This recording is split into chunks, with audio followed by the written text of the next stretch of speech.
कही गयो सावन की, सांवरियो घरे आवन की, कही गयो सावन की,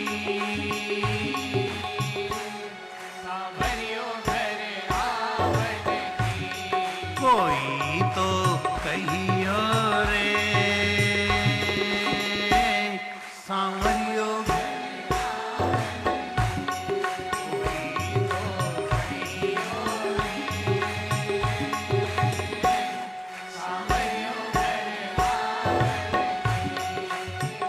व्यासपीठ पर विराजमान पूज्य मालवा के अध्यात्म धरोहर के शिखरस्थ महापुरुष भागवत जी महाराज जी और आप सभी वैष्णवों को दंडोत प्रणाम। जय जय श्री राधे। एक मन में पंक्ति आ रही थी जिसमें जनता बसती है, जिसमें जनता बसती है उसको नगर कहते हैं। जिसमें जनता बसती है उसको नगर कहते हैं, जिसमें जगन्नाथ बसते उनको नागर कहते हैं। प्रत्यक्ष दर्शन तो मेरा भी पहली बार हुआ है, पर मैंने बचपन से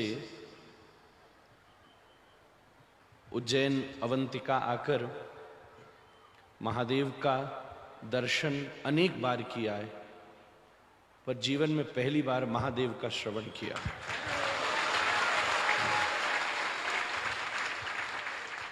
पर आपकी वाणी सुनकर इतनी देर ये विलंब से इस दास को आपकी स्मृति में रहने का सौभाग्य मिला, तो ऐसा लगता है बात यहां भी बन गई।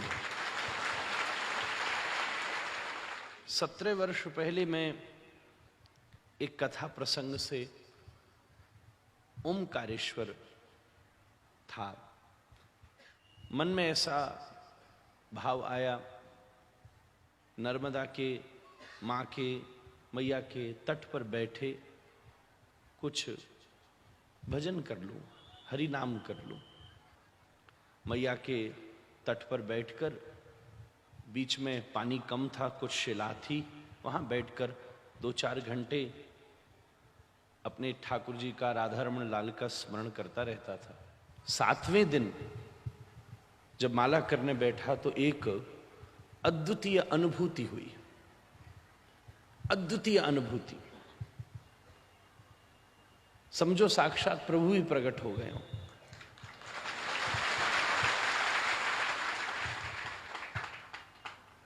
और उस अनुभूति ने मेरे संपूर्ण जीवन को बदल दिया। मेरा सारा जीवन बदल गया।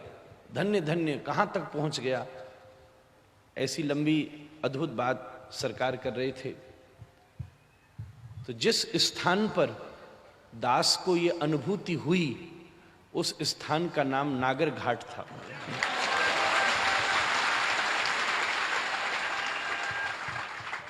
अंतिम दिन दास ने यह निर्णय किया कि जीवन में जिनके द्वारा प्रकट किए हुए स्थान पर भजन करने का अवसर मिला और ऐसी अनुभूति का सौभाग्य मिला, कभी अवसर मिलेगा तो कम से कम उस ऋण को चुकाने के लिए कोटि कोटि दंडवत प्रणाम करके अपनी आभार, उनकी कृपा, उनका अनुग्रह प्राप्त करूंगा। इस स्थान की भी अपनी महिमा होती है। ब्रज में बस रह लेने से काम हो जाता है। हरिराम व्यास जी महाराज कहते हैं, व्यास भरोसे कुंवर के सोवत पाम पसार। किसी को भजन का बल है, किसी को किसी चीज का बल है, मैं तो बस ब्रज में पाम पसार के सोई लियो, सोवे से ही मोह ठाकुर जी मिल गई। स्थान की अपनी महिमा है।